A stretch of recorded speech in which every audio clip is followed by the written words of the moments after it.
Hello everyone, Barb here.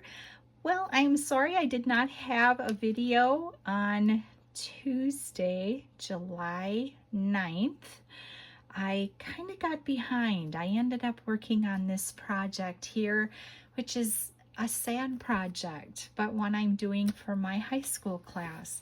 So I have one of the close to my heart 8.5 by 11 albums. And I had started working on this. It's our Gone But Not Forgotten album. So this is the title page. And I have had this part done and all of the actual base layout pages done for about 4 years. And there was an album that I was to transfer items out of and shift over to this one. And I just couldn't bring myself to do it.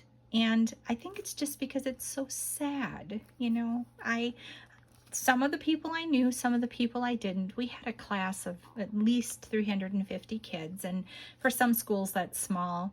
Around here, that's a pretty substantial sized school, and you think you're going to remember everybody, and well, you go through the yearbook 40 years later and I don't remember this person. You know how that goes. And I'm sure they're all looking at my picture thinking the same gosh darn thing.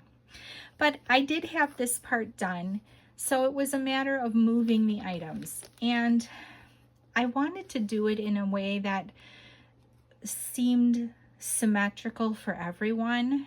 Symmetrical isn't exactly the right word, but some people had a lot of information and some people had very little information.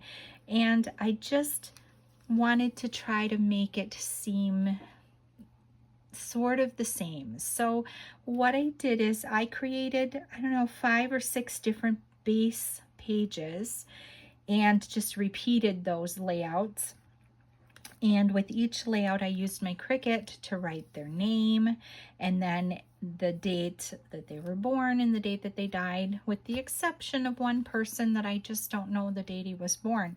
And again, it's hard to do this. It's hard to make it seem fair. You want to be fair. Now, I knew this person. I knew her. We went to kindergarten together, and she ended up passing away from brain cancer when we were 15. It was so tragic, and it is a tragic project, but it's also a very worthwhile project because everybody needs to be remembered. People will show up to the reunion and they will look through this and they will know somebody, and it will bring back memories, hopefully good memories of people that they enjoyed spending time with in high school.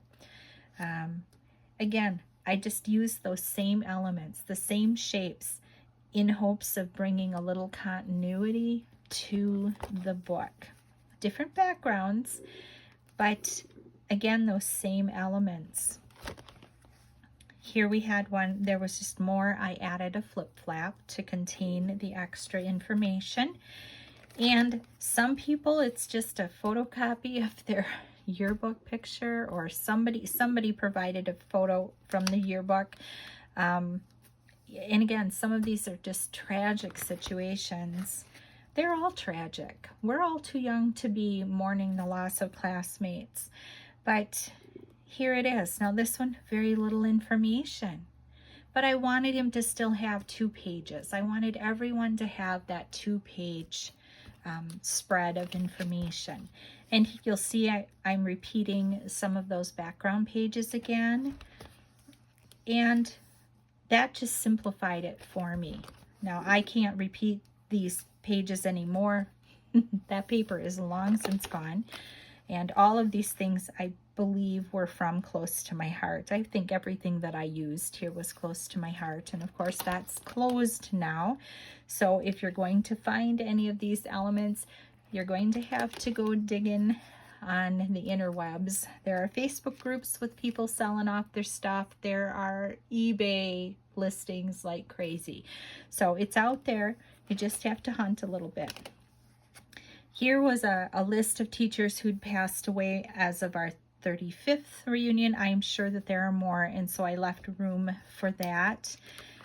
This was just an article about a crash that happened. The person survived. So I have it here. I'm not sure what we're going to want to do with that.